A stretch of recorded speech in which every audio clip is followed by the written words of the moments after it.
Good morning, class. So one thing that we need to do is, in order to graph equations, you must have them in slope-intercept form. Now, another form that I might give you for an equation is standard form. Okay, so standard form is a little bit different. So if you look up here, it says converting from standard form to slope-intercept form. And we have the equations right underneath them. Okay, so standard form is ax plus by is equal to c.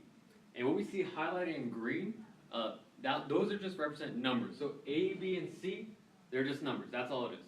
We need to get that to become y equal to mx plus b.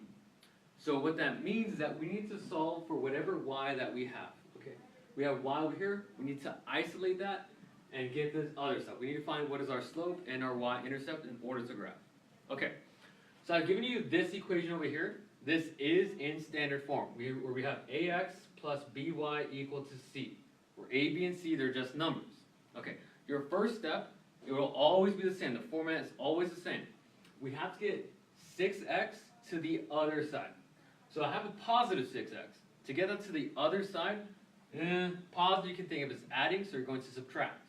So I'm going to subtract 6x from the left-hand side and also to the right-hand side, which I'm still going to subtract 6x. Okay. So over here, this goes away, right? We have the inverse there, so that goes away. On the left-hand side, we just have a positive 3y equal to. Now, if you look at slope-intercept form, we want our x term before the number that's by itself. So over here, I have an x term, number by itself. I want to put this in front. So I'm going to put negative 6x and then positive 9, like that. Okay, these two things are not like terms, so you cannot combine them. You just write what you see.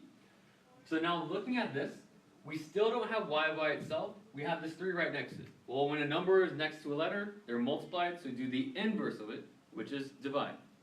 So I divide the left-hand side by 3, and everything on the right-hand side. So I'm going to divide the negative 6x and then 9. Okay, so this goes away, right? We just have y by itself. That's what we want. Over here, just simplify. I can simplify negative 6 and positive 3. Well, that's going to be a negative 2x. Okay? And 9 divided by 3, that's a positive 3 as well. Okay, so this is correctly in slope-intercept form. We can identify what is our m, what is our b.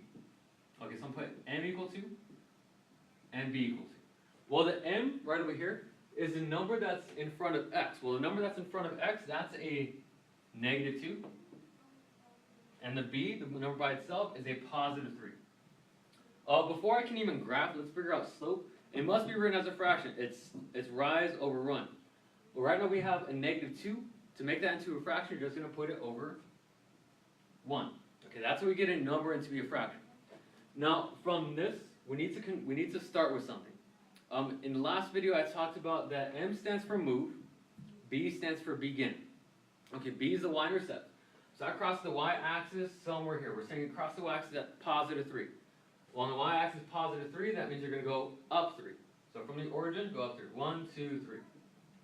I'm going to put a dot right there. Okay. Now this says we're going to move. It says we're going to rise negative 2.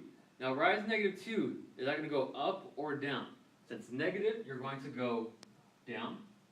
And run, you're going to go to the right or to the left. With this, it's positive, so you're going to go to the right. Okay. So from this point, we're going to go down 2. So 1, 2, and then 1 to the right, which is right over here. And you can keep going down 2, 1 to the right, down 2, 1 to the right. But for the most part, you just connect those 2 points. Like that. And we get the graph to this equation. Okay, so that's how you're going to get it from standard form to slope-intercept form in order to graph.